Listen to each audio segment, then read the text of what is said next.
Okay, so welcome once again, Pat. Good to see you. And the sun's out here, and I'm sure it's out in Donegal as well. Jude, no, it's actually, I just heard a couple of rattles of thunder, so this could be a very interrupted Zoom meeting. But anyway, you're clearly not God-fearing people up there. You're getting punished. Okay, let's go straight, because we want to do 2 or 3 stories today if we can. The first one is the fact that while the media is stuffed, and I mean stuffed, still with the story of Bobby Story's funeral and whether or not Michelle O'Neill observed social distancing and so on, and scarcely a mention over the weekend of this case of this young Noah, was he Donohoe? Donohoe, yeah. Who was living in South Belfast, cycled his bike to the North Belfast, and his body, I think naked, was found in a storm drain. I mean, now there's a story, no matter what angle you come at it from, is colourful nightmare stuff.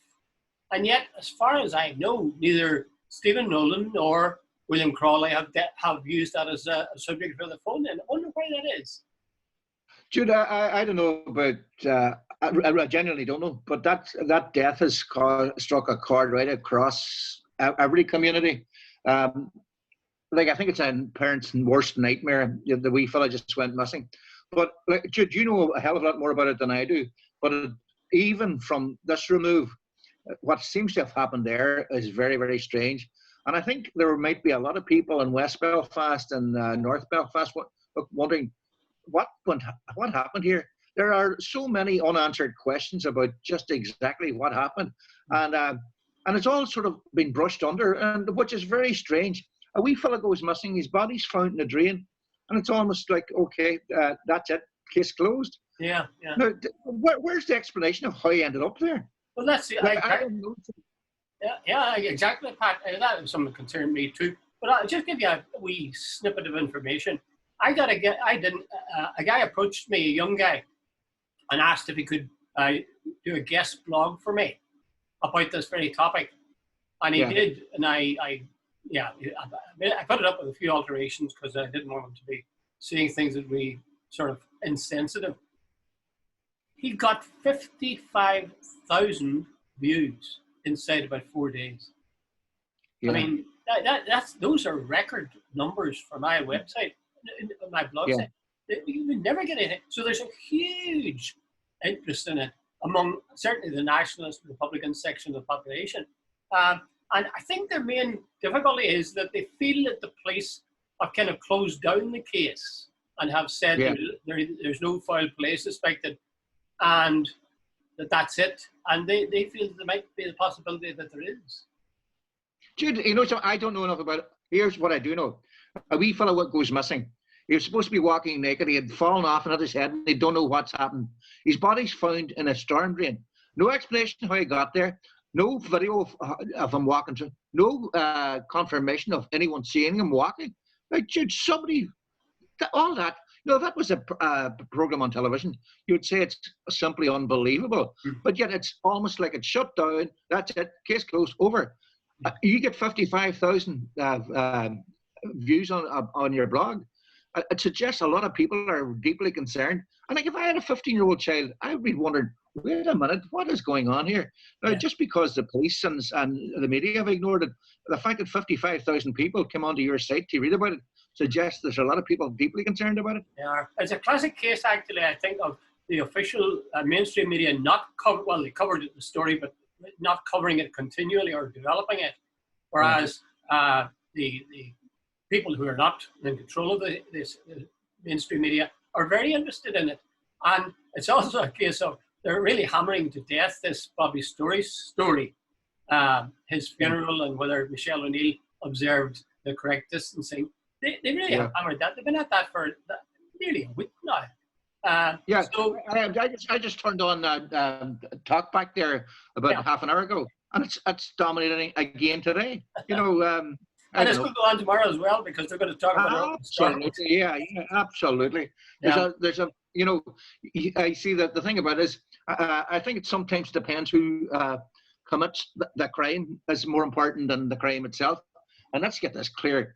And Jude, I think the whole thing, it's more to do with the fact that it was Bobby Story's funeral and the turnout for it than what happened. But sometimes you deliberately make a story out of the minor event because you really can't deal with the big event. Yeah, I think you're spot on there. But I think the fact that it was Bobby Story's funeral, that he was in the IRA, that there was such a massive turnout, that there was sort of general public sympathy or even respect for him, judging by the way the crowds that clapped and so on. I think that's at the heart of it, really. Yeah. Okay, let's move on. Let's move on to the second story, which you suggested actually about Fianna Fáil. Maybe you want to kick off on that and how they're dealing with.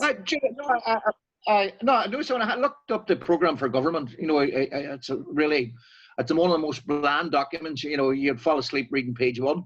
But anyway, the whole thing about United Ireland gets a mention on I think it's page 121 of a 139-page document, and it comes after online safety and overseas aid and all the rest of it.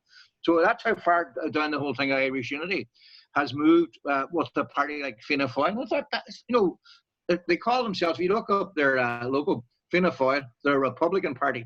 Now, I think Micheál Martin has moved Fianna Fáil so far to the right in Irish politics. The Unionists are far more enamoured of Micheál Martin than they were of Leo Varadkar. In fact, he was described as too green. Imagine Leo Varadkar being described as too green. That would actually, the irony there is unbelievable. Yeah. I sort of had to laugh on it when I read the fact that they're now talking about a shared island and about and it seems that every politician in the South, Jude, runs away from this idea of discussing unity. Now, there's a guy called Mark Daly. He says failing to plan is one of the great things that never fails to go unpunished. And I think the Irish government should really start looking at things because we have mentioned this before. 4 out of the 6 counties now in the north are clearly nationalist majority. Belfast is a nationalist city. You keep on going the statistics. You know them better than I do. And yet it's almost like don't talk about it and it'll go away. It's a bit like Trump saying if we don't do the coronavirus testing, there'll be no coronavirus. Yeah, that's I think it comes out of the brutal. Sorry, Pat, go ahead, finish off. No, I said you get me drift. It's an issue, and I find it very odd that now it's not being pushed, and anybody that even discusses it, or you're a Republican, or you're trying to stir up trouble or whatever, the usual. Well, I think you see the brutal fact is that Sinn Féin are the Republican Party, but Fianna Fáil say they're, because that's part of their title, they're Fianna Fáil, the Republican Party, and they're not going to outgreen Sinn Féin. No. So they're effectively saying, okay, we'll have it in our title, so that makes it okay, and let's not talk about it apart from that. But that's the legacy of roughly 50 years in the South, where the Northern Troubles were seen as something you didn't want to have any hand, act, or part in, or even allowed to be discussed, or allow the people who were involved in Sinn Féin to speak on the media or on the airwaves. So it's really a question of them continuing this policy of keeping it at arm's length and hoping that the populace will see things the same way. Now, to be fair, Sinn Féin did get a very good vote in the last election, but they didn't play up particularly United Ireland. It was social problems that they were working on. Yeah. I think Sinn Féin have a dual strategy. In the South, they go, or the Republic, they go for a sort of a social strategy, the housing, better conditions for workers, homelessness, all those sort of things. In the North, it's a wee bit more nationalistic. So, which is fair enough. They got 535,000 votes in the Republic last time, and there's a lot to be said for it. Like Pierce Doherty, I think, got massive number of hits on his blog when he dealt a thing about insurance. They're striking a chord with what's affecting people's lives. Mm-hmm. And maybe they don't want to frighten the horses too much in regard to unity, but they didn't overplay the unity thing, but they weren't running away from it either. So Fianna Fáil, in my opinion, are. Well, the thing that I noticed was that you mentioned earlier Mark Daly. I'll bet £10 now that the vast majority of people looking at this video will not know who Mark Daly is. He's, as you know, Fianna Fáil senator, and he produced a study of the effects of and what was needed to prepare for the possibility of a border poll and a united Ireland. Now, that has been sort of, as I say, most people watching this wouldn't know that his name even, let alone the fact that he'd written this report, which was, I understand, quite a detailed report. Why is that? I think it's 1,200 pages. Jude, the whole. I think because we've had our troubles, and I think everybody, neither the Protestants or the Unionists or the Loyalists or the Catholics, the Nationalists or the Republicans, I think everybody's tired of the war, and it's sort of way. So that's the first thing. And I think people in the Republic they don't want any more trouble. So like, don't mention anything to do with nationalism or republicanism and all the rest. And that plays into the fact that leave Northern nationalists hanging on a state that they don't feel part of, or they're not particularly happy in, or whatever. And so that seems to be, Jude, you're not the same as us because you're not Irish. You're sort of a hybrid. That's. And hope you like that, by the way. So that and that's we're now nearly a century nearly since partition. So the whole point I was making to it's. The whole thing about Irish unity is page 121. It's on a 139-page document. That's the priority that's given to Irish unity. That was the point I was making. I can understand Fianna Fáil and Fine Gael and other people in the South wanting to keep the Troubles at arm's length. But I mean, the Troubles have been over for 20 years now or more. Yeah. The other thing is, they have very good reason for looking at how they can make Ireland united in certain ways, at least. For example, in terms of Brexit, it's obviously a very, very good idea to think in all Ireland terms, or all island terms, if you want to say that. And likewise, in terms of COVID, it's a very, very good idea to think in all island terms, because nothing else makes sense. You would know that, Pat, living near the border. Jude, absolutely. The only thing, Jude, that should go on the record here, Jim O'Callaghan, who refused an offer from Michael Martin to be a junior in the Ministry of Justice last week.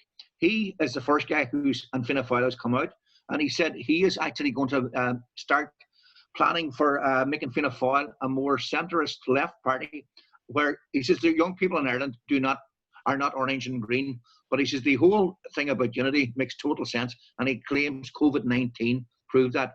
The fact that we needed one strategy for the island, that you couldn't do something in the north and not do it in the south, or vice versa, that it was ridiculous. Now, by the way, the other thing as well, I remember very, very clearly, and I did say this to you before, John Hume came in one day many, many years ago and said Paisley had, and I can't remember the details of it, but it was something to do with agriculture. The farmers in the Republic had got some deal from Europe. And Paisley came to Hume and says, John, look, hey, come on, can we work together and get the same deal for farmers in the north? So even Paisley back then, that's maybe 30 years ago, copped on that, the guy in Enniskillen was having the same problem as the boy in Ballyshannon or wherever you want him to take, Absolutely. So, like, when you live on an island and you have the same difficulties about transport, you have same difficulties about getting in, getting out, getting foodstuffs and all the rest. You were a farming background, did you know more about this than I do? So it makes sense. But for years there was almost this denial. We're British, and we will go with the mainland. It really seemed a case to me, anyway. Maybe I'm biased, but it seems to be a case of people sticking to their political persuasion, that is pro-Britishness or Britishness, at the expense of economics and even at the expense of health, because that's what COVID and Brexit are all about. That seems to me so patently silly and dangerous. And the fact is, I have spoken to some unionists who would certainly in private admit that really they're worried about the sort of line that the DUP have been taking. In fact, there's a sizable number of them who don't mind saying in public that they really object strongly to the role that the DUP played in affecting Brexit.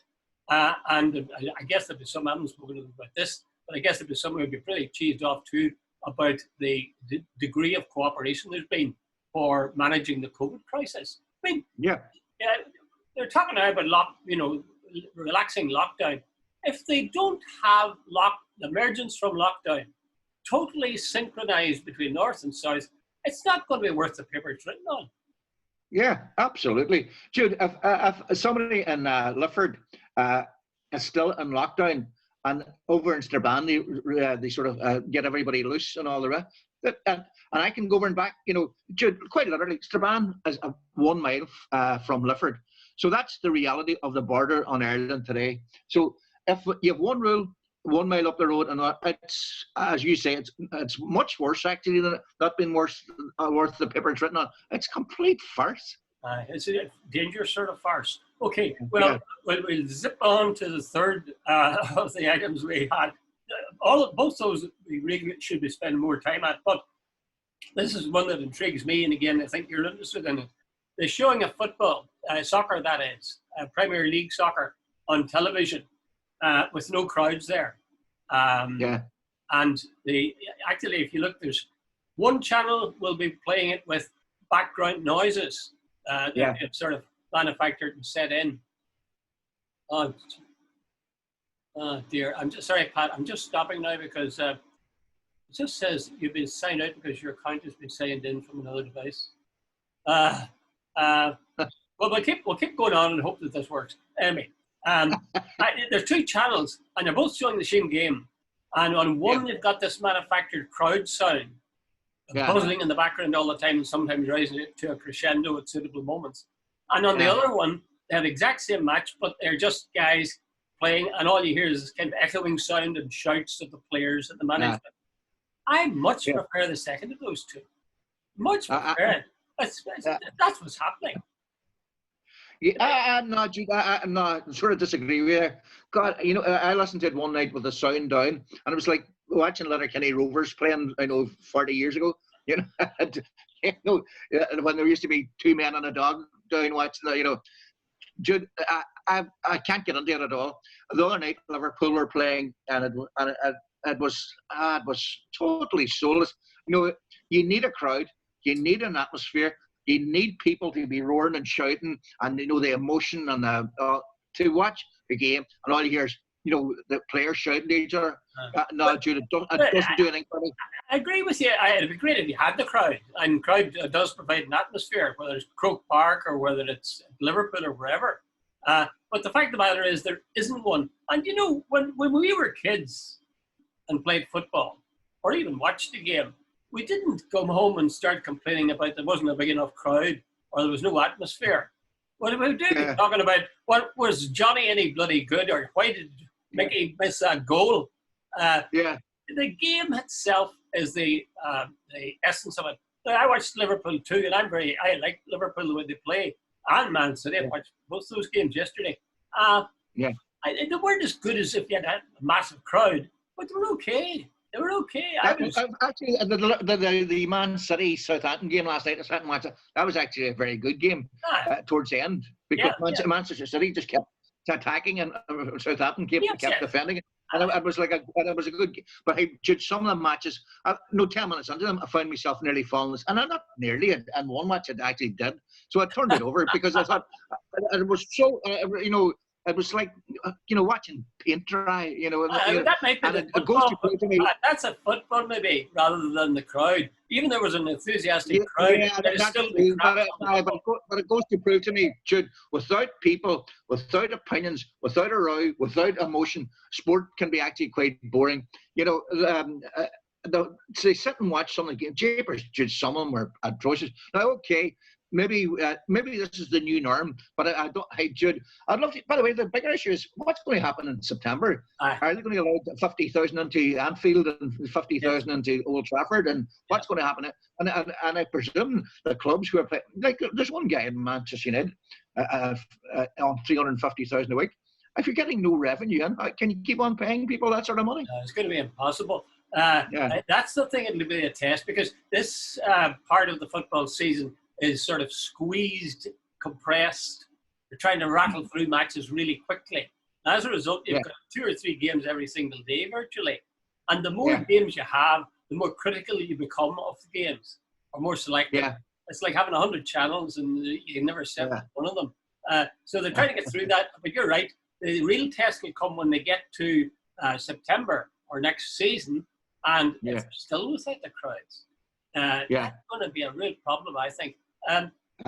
I think a lot of people are secretly hoping, and there are people who will still say, experts even, that we'll get a vaccine and that'll solve it. I think if a vaccine doesn't arrive, our life is going to be a sort of a shadowy thing for all of us. You know, I don't want to talk to people. I mean, I enjoy talking to you over Zoom, but I don't want to talk to people, even to meet them in the flesh, standing 2 meters away from them. And to go to church or go to a theatre or go to a movie, you know, that kind of space between you and other people. It almost makes the participation worthless. Yeah, absolutely. Jude, I think you've just had it there perfectly. The lack of participation. I was watching what do you call it, Country File last night for a wee while, and your man, Adam's his first name, and he went on to a farm, and he says, normally I'd be shaking hands with you. But the two of them, and he says, oh, we maybe bump elbows or something. And it's totally abnormal. It's not human contact. And, you know, you sit and watch all this, and you sort of say, where are we going with this? And, you know, sport's a good sort of, what would you say, analogy about life in general, because there's so much, what we're seeing now is not what we've for years. And then you're 100% right, unless there is a vaccine. Say this time next year, there's still no vaccine. What then? Yeah. Okay, I'll give you 10 seconds to tell me the good side of lockdown. Have you found that meetings like this and other meetings that you have online, has that in any way yielded positive things for you? Absolutely, Jude. No, even things like this. Stood up. Me and you started these, and I know other people are doing them as well. It'd give us something to do. I'd focus on a day. And some days, even when I'm out walking, if I go for a walk, I find myself, what can we think about and what's my position on this? Zoom and you know, meetings. There's a plus side. You know, like me and you would never started these, but for the lockdown. That's true. The other thing is, and this is my 10 seconds worth, and then we'll stop. I could have gone. In fact, I booked into and then forgot about it. A meeting, an online meeting, is where, right? A Zoom sort of thing in Dublin, where a guy was going to talk for 20 minutes. A local history group. The guy was going to talk for 20 minutes about Sean O'Casey's Dublin. He's a bit of an expert on it, a local expert. And then the people who were at the meeting online would ask him questions and talk about it. I mean, I didn't even know that group existed. It just seems to be the human beings are very resilient. They find ways of doing things when they can. If one door's locked, they'll find another one.